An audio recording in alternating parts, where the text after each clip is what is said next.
Hi, I'm Allison with FlickDirect, and I am here with Fede Alvarez to talk about Alien Romulus.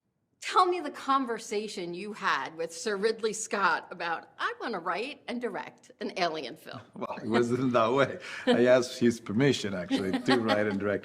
I approach it as a fan, as a filmmaker, as a fellow filmmaker. There was a movie that I had in my head that I would love to be able to do, which basically was going to take Alien back to his beginnings, against his horror roots and the simplicity of those first two movies, really, Ridley and James Cameron films, to try to really make a movie that evokes the feelings that I went through when I watched those films originally, and really was completely on board with that, and it's been, at the best collaborator that one can have making this movie.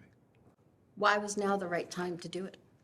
I think because it's been enough time that happened, and I think for there's a new generation out there that doesn't know about it and haven't seen any of them, and I just can't wait to introduce them to all these amazing ideas, right? Like, in a way, it's a movie that took 45 years to make, and all the ideas that are there, they were born through all this year plus new ones, right? So I just felt that there's a new generation that wouldn't know what it is or haven't seen them, and I just can't wait to show it to them. And what did Ridley Scott say to you that gave you more inspiration or made you think about it a little differently than maybe you did originally? But there's a couple of things. I mean, but one of them was he felt that the creature had lost his juice, that after so many movies that it might not be as scary as it was before, and he wasn't wrong. I think it needed to be presented in a new way. It needed to be reintroduced with all the mystery and magic that it used to have, instead of overexposing it. So that was a big part, and then really another part. He's always insisted on that, and on the writing level, that it's always all about never underestimate your audience, and he always says always elevate, never dumb down. That's something Ridley says all the time. Very smart. The effects were from what I saw, were just so great. Why practical, and what were the drawbacks, and what were the advantages? I mean, I fell in love with movies watching behind the scenes in the 80s of how movies were made, and everything you saw behind the scenes was real. You saw real creatures, real sets.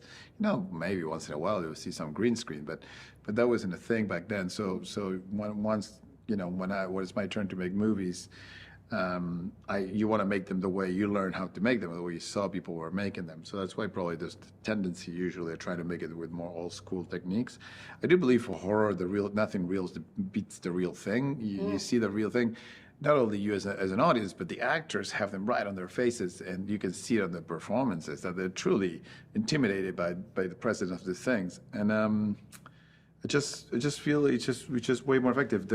The drawbacks, it's a lot harder. It's just a lot harder to do. It's way easier to film you there, pretending there's someone next to you, and say cut and move on, and let a CG artist down the line to paint the creature in there. It's definitely way easier for us on set. Not easy for the CG artist, but easy for people on set. And for us doing it this way, it's just way harder. But like they say, movies are easy to make, are hard to watch, and so this was not easy to make at all.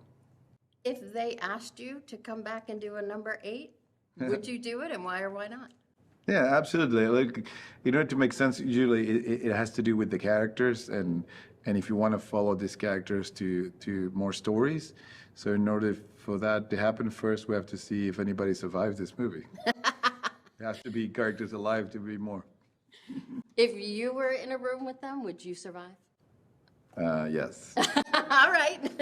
Well, I wrote the story, so I'll write and make sure that I survive. That you survive.